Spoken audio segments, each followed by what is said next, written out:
안녕하십니까. 지저스 메디컬 센터 조형훈 원장입니다. 여러분의 가정에 우리가 아드님이 계실 텐데 또 우리가 우리 따님들도 있고 그렇다면 남자 아이들을 건강하게 양육할 때 우리가 어떻게 양육해야 되는 것일까? 그래서 이번 시간에는 아들 세우기라는 그런 제목으로 우리가 아들을 양육할 때 잊지 말고 중요하게 다뤄야 될 점들을 오늘 이 시간에 한번 살펴보겠습니다. 자, 제가 오늘 이렇게 그림을 그렸는데 평상시와는 조금 다른 각도에서 그림을 그렸습니다. 아버지와 어머니와 아들이 있는데 지난번에는 이렇게 중간에서 선을 이렇게 내려서 여기에 자녀들이 있다고 제가 표현을 했습니다. 그런데 오늘은 엄마 밑으로 이렇게 선을 긋고 아들이 있다라고 표현을 했습니다. 네, 이 얘기는 매우 중요한 내용인데 한번 그런 관점 속에서 한번 살펴보겠습니다. 자, 오늘 아들을 어떻게 세우느냐, 어떻게 건강하게 아이들을, 특히 아들을 세워나가느냐 하는 그런 문제에서 중요하게 다뤄야 될 점들을 포인트를 우리가 한번 지목하면서 설명하겠습니다. 첫째, 아버지가 엄마와 결혼했습니다. 자, 부부간의 결혼이 이루어지고 그 결과 아이가 출생을 했습니다. 자, 엄마 배로부터 아이가 나옵니다. 그렇게 될 때 이 아이는 진리와 절대 타자를 필요로 한다는 것. 왜 이 내용을 말씀드리냐면 우리 아이들이 매우 성실하지 않는 경우가 있습니다. 부족한 경우가 있습니다. 이렇게 되면 우리 부모님들은 어떤 생각을 하냐면 그들의 실수와 허물에 포인트를 둬요. 실수와 허물에 포인트를 두면 안 되고 그것도 물론 가르치고 고쳐야 되겠지만 이들은 스스로가 충동과 의무 속에서 갈등을 하고 있지만 이들이 원하는 것은 누구냐면 절대 타자예요.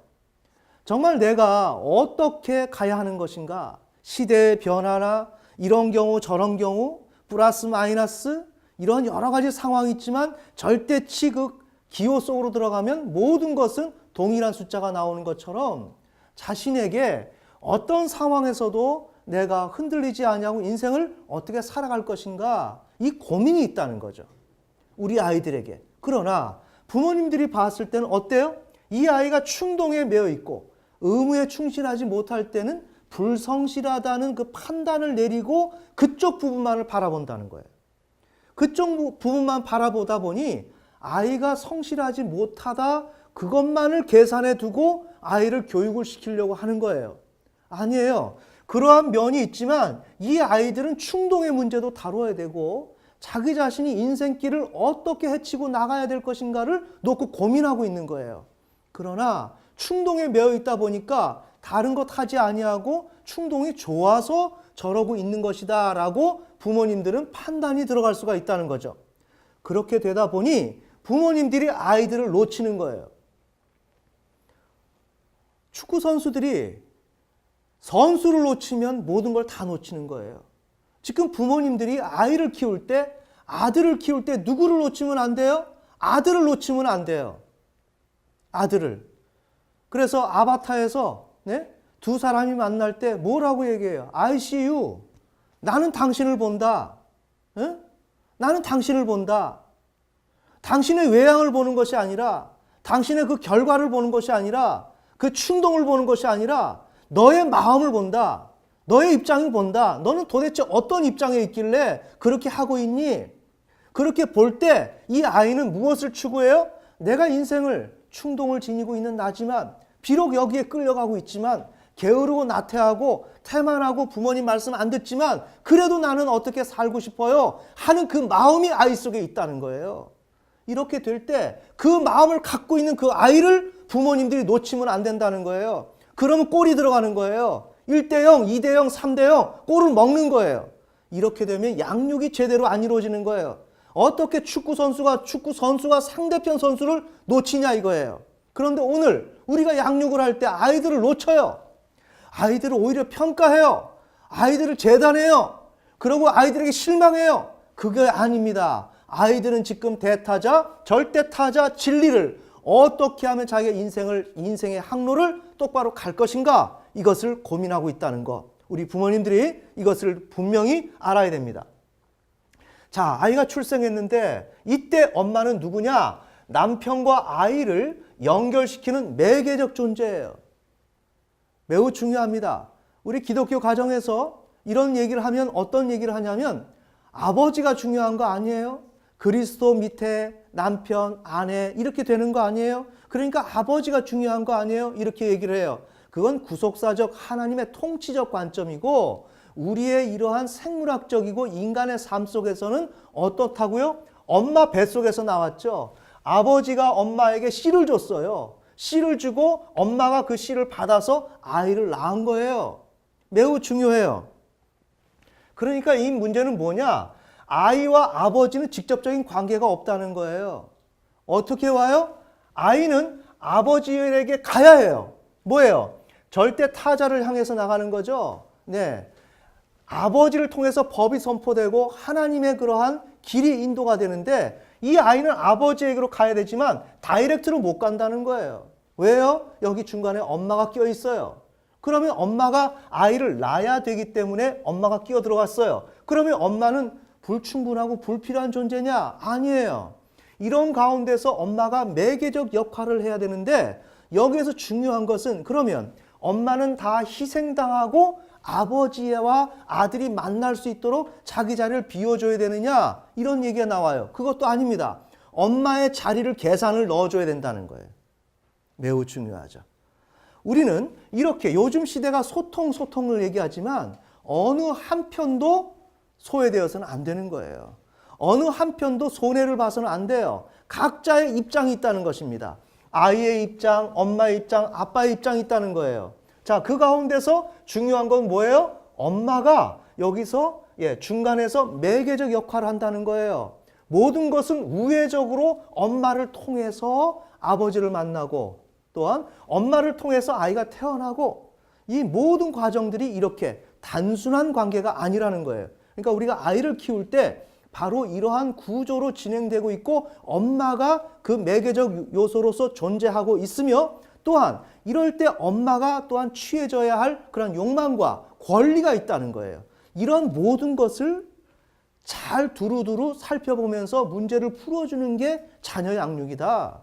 자녀 양육은 아이에게 밥을 먹여주고 학교 공부시키고 교회 보내고 말씀 듣게 하고 어떠한 이러한 외형적인 그런 것이 아니라 오늘 우리가 몸을 가지고 있는 우리의 삶 속에서 각 개인들마다 욕구와 욕망이 있는데 이 모든 걸 두루두루 빠지지 않고 챙겨줄 수 있는 거, 이런 것이 기본적으로 이루어지는 가운데 자녀 양육이나 부부관계가 온전히 이루어지는 것을 소망해야 된다. 자, 그래서 4번에 들어가면 남편에게 절대 타자를 투사합니다. 무슨 내용이에요? 남편을 만나서 아내가 절대 타자를 투사를 하는데 이 절대 타자는 뭐예요? 나에게 어떠한 상황이 온다 할지라도 해답을 줄 수 있는 대상. 그러니 내가 실수를 해도 내가 부족해도 또한 내가 내 형편엔 관계없이 무조건 잘 되게 해줄 수 있는 대상. 이게 절대 타자예요. 이렇게 지금 엄마들이 너무나도 말도 안 되는 신비주의의 삶을 우리가 살아가는 거예요. 이건 엄마뿐만 아니라 우리 모든 존재가 그래요. 그런데 특별히 여기에 지금 엄마로 이렇게 설명을 했죠. 그러니 자신이 어떤 상황에서도 다 긍정이 돼야 되는 거예요. 내가 실력이 부족하고 우리의 가정이 부족해도 우리 가정이 잘 돼야 되는 거예요. 뭐예요? 절대 타자를 투사를 했죠. 그리고 남편이 조금 무능력하고 실수를 해요. 그때 왜 실망해요? 절대 타자를 투사했기 때문에 나는 언제나 행복해야 되는 거예요. 이게 지금 부모님들이 가지고 있는 관점이에요. 자, 엄마가 그렇게 합니다. 이렇게 될 때 절대 타자가 아버지 속에 존재하는 것으로 돼요. 그러니 아버지는 절대 타자를 담지한 대상으로 설정이 되어버려요. 이건 아버지의 의도와는 관계가 없어요. 아버지는 몰라요, 이런 사실. 성실한 아버지로 이렇게 가려고 해요. 제가 오늘 오전에 주일학교 학생들을, 어린아이들, 초등학교 2, 3학년 학생들을 만났어요. 이렇게 만났는데 한 아이가 엄마와 아빠에 대해서 어떻게 생각하느냐? 그렇게 물어봤습니다. 그랬더니 나는 아빠가 싫어요. 왜? 아빠가 이빨이 고르지 못해요. 그 다음에 아빠가 머리가 헤어스타일이 정돈되지 않았어요. 그 얘기를 하는 거예요. 그래. 그리고 아침에 일어나면 소파에 이렇게 기대서 커피 이런데요. 그게 왜 싫을까? 너는 아버지를 이상화시킨 거야. 너는 고유한 그 연약한 아버지에게 아버지는 이래야 돼 라는 그러한 기준을 아버지에게 집어넣은 거지. 그걸 말해줬어요. 아하, 그렇군요. 자기가 요즘 아버지가 싫었는데 왜 싫었는지 모르겠대요. 초등학교 3학년, 다 알아들어요. 다 알아듣고 오늘 끝날 때, 아하, 자기가 아버지를 향해서 다시 생각을 해봐야 되겠다는 거예요. 지금 우리 아이들이 바로 이러한 교육과 이러한 내용을 필요로 하고 있습니다. 얼마든지 초등학교 학생들 1학년도 다 이야기해야 됩니다. 지금 제가 이렇게 그림을 그리고 이야기하는 것은 결코 어려운 이야기가 아니고 복잡한 이야기가 아니고 이건 인간이면 응당히 알아야 될 아주 기본적인 내용들입니다.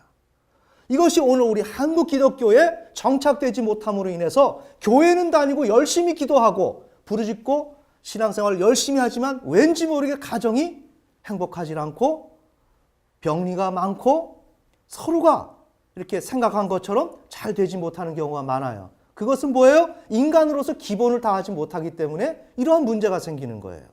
자, 그래서 우리가 아내가 대상을 향해서 남편을 향해서 이런 절대 타자를 투사시킨다, 집어넣는다. 이것은 잘못된 것입니다. 자, 이거는 제가 다음에 말씀드릴 것입니다. 한 인간에게 절대 타자를 투사를 시키는 것은 그것은 잘못된 것입니다. 성경에서 그러라고 한 적이 없습니다. 그런데 우리는 지금 그렇게 하고 있습니다. 그럴 때 아버지가 실수하죠. 오늘 우리 주일학교 학생처럼 아버지가 그렇게 능력이 없다는 거예요. 그럴 때 자기는 슬프다는 거예요. 그래서 아버지가 싫다는 거예요. 자, 이런 문제, 그럼 아버지가 능력을 갖춰야 되네요? 못 갖추면 어떻게 됩니까? 못 갖출 수 있습니다. 우리는 이렇게 인위적으로 어떤 기대를 집어넣고 요구해서 이렇게 절망으로 스스로 갑니다. 실수가 많습니다. 이렇게 될 때 아내는 좌절하죠. 고통을 호소합니다. 이 문제가 우리가 부모님들이 중요해요. 이 문제를 잘 다뤄야 돼요. 저희 어머니는 제 어린 시절에 제가 밤에 잘 때는 저희 아버님이 1년에 2, 3년에 한 번 오실까? 오시면 며칠 동안 계시는데 소주병, 대병을 다 드시는 거예요. 하루에. 크기가 아마 이만해요. 이 소주를 하루에 2개? 하나. 기본이 하나예요. 그리고 머리는 이렇게 눌러져 있고 우리 주일학교 학생이 자기 아버지가 참 마음에 안 들다고 하는 것처럼 저 또한 그랬어요. 그러고 집안에 들어가면 막 소주 냄새가 진동을 하는 거죠. 그리고 그런 상황 속에서 아버지는 낮 시간에 그렇게 하다가 저녁 되면 어머니하고 다투는 거예요. 다투는 건데 다투는 그 수위가 다투는 수위가 아니고 이건 전쟁이에요. 저는 설교를 준비하면서 이 강의를 준비하면서 생각해 봤어요. 그렇지. 이거는 있을 수가 없는 일이야. 어떤 일이냐. 새벽 2시 정도 되면 그라인더에다 칼을 가는 거예요. 부엌 칼을. 여러분 상상해 보세요. 그 2층 방에서 복층으로 돼 있었던 집이었는데 저희들은 1층에서 자고 있으면 2층에서 아버지가 칼을 들고 올라가서 2층에서 그라인더를 갈고 있는 거예요. 새벽에. 그 쇳소리가 나면서 불꽃이 튀지 않습니까? 예전에 이거 막 돌리는 거 있잖아요. 그거를 새벽에 가는 거예요. 죽었구나. 이제 다 끝났다. 이 감정을 가지고 있는 거죠. 자, 이럴 때 저희 어머니는 어떻겠어요? 잘 보셔야 됩니다. 오늘 우리의 신앙생활은 하나의 어떤 이상적인 그림을 그려놓고 개념으로 살아가는 게 아니에요. 자, 엄마는 어떻게 한다 그랬어요? 남편에게 절대 타자를 투사한다 그랬어요. 남편은 이렇게 실수가 많은 거예요. 자, 서로 간에 양편에 문제가 있는 거예요. 절대 타자를 투사하지 않고 객관적인 남편을 그렇게 바라보는 게 아니에요. 다 주관화시켜서 절대 타자를 집어넣은 거예요. 그런 가운데서 남편이 어떻게 해요? 그라인더로 칼을 가는 거예요. 자, 이렇게 갈 때 그 고통이야 오죽하겠습니까? 이 고통을 아이들에게 호소하는 겁니다. 못 살겠다. 잘 보셔야 됩니다. 지금 아이들을 키울 때 엄마의 그 말 한마디, 아버지의 실수, 이 모든 것이 아이들을 묶어놓고 감금하는 역할을 한다는 거예요. 이럴 때 아무리 남편이, 지금 이건 극도의 상황이에요. 어떤 엄마가 그 남편을 향해서, 아버지를 향해서 이러한 호소를 하지 않을 수가 있겠나요? 살 수가 없죠. 밤마다 그라인더 가면서 죽인다 그러는데, 네? 죽일 거야 그러면서 그 칼을 가는데, 어떤 엄마가, 어떤 아내가 그래 은혜로 하나님 힘을 주세요. 능력으로 나아가길 원합니다. 이런 소리를 누가 하겠어요? 못 살겠다 그러죠. 너희 아빠 때문에 난 못 살겠다. 너희 아빠 같은 사람은 없다. 이렇게 얘기가 되는 거예요. 자, 그 말이 나오는 건 왜 그래요? 엄마가 절대 타자를 아버지에게 집어넣기 때문에, 그런 역할을 못 해주기 때문에 아빠가 절망스럽고 실망스럽다는 거예요. 자, 그렇게 되면 이 아이는 그 진리를, 절대 타자를 아버지를 향해서 찾아야 되는데, 지금 상황은 이렇게 되었어요. 이렇게 된 결과 어떤 일이 주어져요? 자, 이렇게 되면 7번, 8번 엄마와 친밀해지게 돼 있어요. 엄마가 불쌍해요. 불쌍하죠. 칼에 맞아서 언제 죽으실 줄 모르는 어머님인데, 자, 그렇게 되면서 엄마의 감정에 동일화가 돼버려요. 그래서 엄마가 생각하는 대로 나는 묶여버리는 거예요. 매우 중요해요. 오늘 우리 기독교 가정 속에서 아무리 아버지가 부족하고 실수가 많아도 지금 이 문제를 엄마가 그건 개인적으로 해결해야 돼요. 오히려 아이들이 여기에 실망하게 되면 아니다. 참으로 어려운 내용입니다. 아버지는 지금 이 시간에는 절망하고 좌절하지만 잘 되실 거야. 나는 아버지를 믿어. 난 그래서 결혼했어. 아무리 힘들어도 너희 아버지 일어날 거야. 우리 기도하자. 이렇게 가야 합니다. 그러나 이 길은 그렇게 쉽지가 않죠. 거기에서 절망하고 고통을 호소하면서 어떤 케이스가 발생돼요? 아들과 엄마는 친밀해지고 이렇게 두 사람과의 융합 관계로 빠져들게 되는 거예요. 자, 그 다음에 아버지와 거부적 관계가 형성되는 거예요. 매우 중요해요. 특히 남자아이들이 남자에 대해서 공격성을 갖는다. 이건 평생 동안에 지울 수가 없는 문제라고 보시면 됩니다. 특히 그럼 하나님 아버지는 누구예요? 남성성이죠. 우리의 마음속에 하나님은 아버지의 성으로서 존재하는 거예요. 자, 그러면 그 아들이 하나님과의 관계가 열릴까요? 꽉 막히죠. 공격성이죠. 하나님은 나를 사랑하지 않는다. 나를 이용한다. 나를 힘들게 한다. 그런 하나님으로 존재해요. 어디에? 무의식에. 나는 오늘 하나님 앞에 예배를 드리는 척하지만 내 마음 깊숙이, 내 마음 중심에는 남성이라는 존재는 평생 동안의 원수적인 대상이에요. 왜? 아버지와 관계가 안 일어났으니까. 성취될 수가 없었으니까. 이해가 되십니까? 그래서 이것이 바로 병리의 출발점이 되는 거예요. 자, 제가 무슨 말씀 드려요? 부모는 자녀를 사랑해야 되고 자녀는 부모를 공경해야 돼요. 그거는 기본이에요. 이번 기본 케이스에 다양성 있는 그런 상황이 주어지고 변수가 주어지고 여기에 촉진적 역할, 매개적 요소 이런 것들이 모두가 복잡하게 엉켜 있는 것이 오늘 우리 가족이에요. 여기에서 한 사람 한 사람이 권리를 찾아야 돼요. 그들이 보장을 받아야 돼요. 욕망이 실현돼야 돼요. 하나님 나라가 이루어져야 돼요. 이 문제를 다루는 것은 뭐예요? 우리가 성경 구절 하나에 객관의 그런 성경 구절을 가지고 이 문제를 다루기가 어렵다는 거예요. 보이시나요? 신앙은 관념으로 하는 게 아니에요. 관념은 뭐예요? 내 생각 가운데서 상상하고 추론하고 정리하는 거예요. 자, 관념은 그렇다면 오늘 현실 가운데 물리적인, 현실적인 접촉이 일어나는 이 현실 세계를 터치할 수가 없다는 것입니다. 그래서 오늘 우리 한국교회는 뭐예요? 빛과 소금의 역할을 감당하지 못하고 실행할 수 있는 능력, 행함이 없는 그런 신자가 되고 만 것이에요. 왜 그럴까요? 관념에서 훈련이 일어나고 관념에서 모든 것이 이루어지기 때문에. 그러나 신앙생활은 이렇게 복잡한 변수가 있고 다양한 변수가 우리 앞에 주어져 있고 이 문제를 어떻게 풀어가고 이것을 성경적으로 어떻게 해결하느냐, 이것이 신앙생활이라는 거예요. 아멘. 자, 이렇게 될 때 부모는 어떻게 됩니까? 아이를 통제하고 요구합니다. 자, 이럴 때 내 엄마가 힘들면 매우 예민해집니다. 보통 그러지 않습니다. 근데 일이 풀리지 않습니다. 문제가 어렵습니다. 그럴 때 아이들이 질문하고 엄마 이렇게 해도 돼? 저리 가. 하고 말부터 곱지 않고 내 불안을 아이에게 쏟아넣죠. 자, 매우 중요한 문제예요. 이렇게 될 때 아이는 엄마를 벗어나면 돼요. 벗어나면 되는데 못 벗어나요. 자, 오늘 그 문제를 지금 제가 이야기를 하려고 계속 얘기를 하고 있는 것입니다. 그래서 실패가 많아요. 자, 이런 엄마는 우선 이 문제를 뒤로 제쳐놓고 남편을 사모해야 돼요. 그래서 절대 타자를 자꾸만 암시를 해줘야 된다고 제가 말씀드렸죠. 그렇게 가야 합니다. 그렇게 가야 되고 이때 아빠는 어떻게 돼요? 아내와 아이의 현실적인 상황이 어떻게 주어져 있는지 그것을 알아야 돼요. 그런데 보통 아빠들은 몰라요. 무관심해요.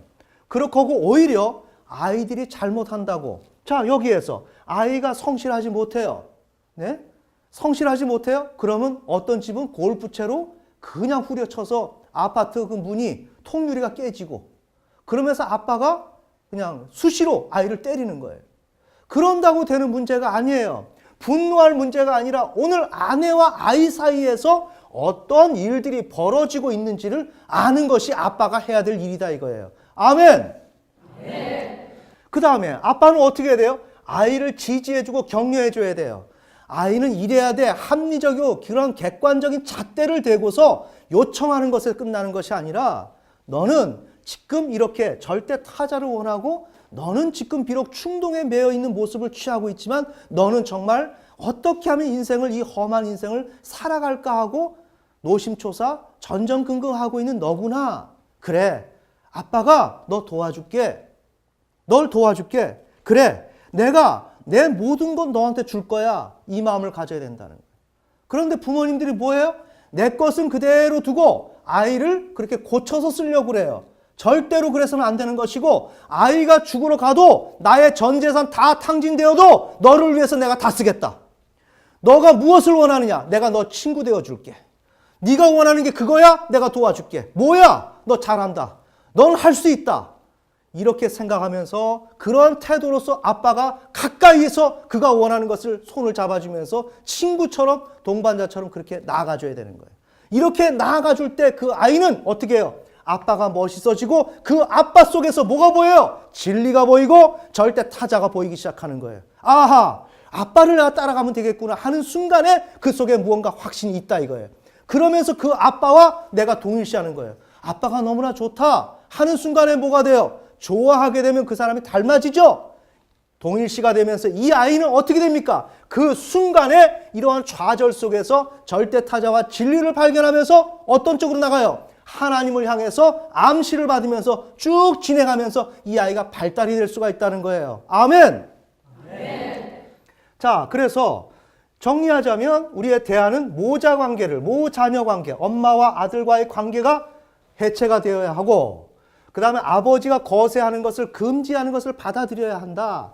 그런데 여기에 너무 융합되어 있다 보니까 아버지가 소거가 되었었는데 이제 이 관계가 정상적으로 들어가서 아버지가 이렇게 격려와 지지를 해주고 또한 아버지와 동일시를 함으로 인해서 이렇게 하나님을 암시받아서 이렇게 계속 발달해 나가야 된다. 자, 그런데 실패가 많습니다. 왜 그럴까요?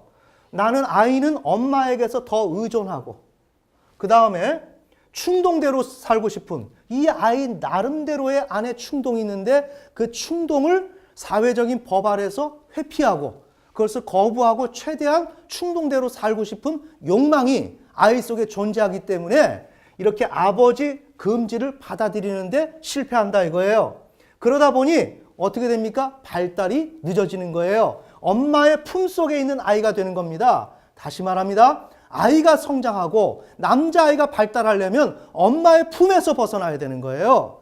그런데 지금 문제는 뭐냐? 아이들이 엄마의 품에서 아빠에게 눈치를 보고 엄마의 품에서 존재하려고 그래요. 그러면 이 문제를 어떻게 봐야 되냐면 아이가 엄마에게 비율을 맞춰서 살아남으려고 용기가 없어서 저렇게 간다라고 생각하면 안 돼요. 그 이면에 아주 심층적으로 보면 부정적 속성을 지닌 상징계를 내재화하는 데 실패해서 그래요. 무슨 내용이냐? 상징계는 이 세 개는 부정성이 많아요. 뭘까요? 일방성과 강압성이에요. 모든 것을 일방성이에요. 봄이 온다, 여름이 온다, 가을이 온다, 겨울이 온다. 우리한테 허락받고 오는 게 아니에요. 봄, 여름, 가을, 겨울은 그들 나름대로 일방적인 계획에서 이루어지는 거예요.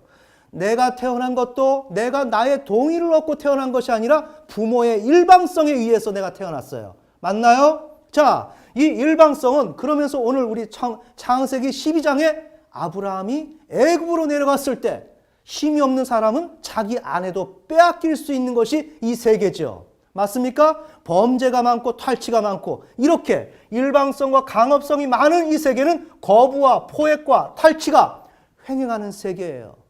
잘 보세요. 우리 아이들, 남자 아이들이 고통을 호소하는 것은 바로 이 부정적 속성을 지닌 상징계를 내면화시키는 데 성공해야 된다는 거예요. 자, 우리에게 선한 양심이 있습니다. 그 다음에 이 선한 양심의 부정적 속성의 상징계가 우리 속에 들어와야 합니다. 내면화돼서. 그래서 부정성을 충분히 다룰 수 있는 양심으로 체인지가 돼야 돼요. 이해가 되십니까? 예, 부정성, 네거티브가 들어와서 여기 플러스 요인이 있다면 네거티브가 들어와서 양심이 네거티브를 다루어낼 수 있을 만큼의 그렇게 폭넓은 양심으로 변화가 되어줘야 한다는 거예요. 그런데 이 시대에 우리 엄마들은 어떻죠? 아이들에게 그런 부정성을 접근하지 못하도록 해요. 처음부터 그런 것을 접근하지 못하고 그저 착한 아이로 살아가게 해요. 누구를 때리면 안 된다 그래요.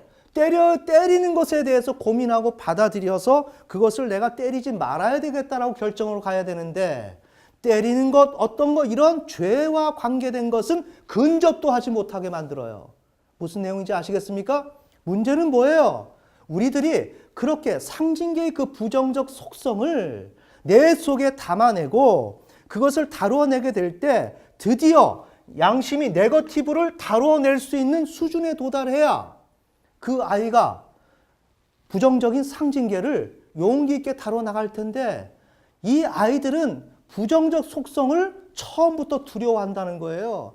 부정적인 상징계 이 세상을 어떻게 상대하느냐의 차원을 떠나서 부정적으로 보이는 이러한 강압성, 일방성, 포획, 탈취, 거부 이러한 세계 자체를 두려워한다는 거예요. 두려워하다 보니 내면에서부터 그러한 문제가 등장되면 그런 것을 회피하려고 노력을 한다는 겁니다. 이해가 되십니까? 제가 오늘 시간 관계상 다 이야기를 하지 못합니다. 창세기 12장 13절. 네, 여기에 보면 아브라함이 아내를 누이라고 얘기를 해요. 왜 그럴까요? 미리서부터 차단하는 거예요. 남편으로서 자신이 감당해야 될 일들이 벌어지기 때문에 모든 상징계의 그런 거부적인 거, 네? 그런 부정적인 속성이 내 안에서 작동하지 못하도록 시스템을 변화시켜버리는 거예요. 자기가 남편인데도 불구하고 형제로 바꿔버리는 거예요. 이해가 되십니까? 오늘 우리 아이들이 엄마로부터 벗어나야 이자 관계에서 벗어나는 거예요. 왜 못 벗어날까요? 이것을 벗어나지 못하는 것은 아이들이 너무나도 착해서 그렇다는 거예요.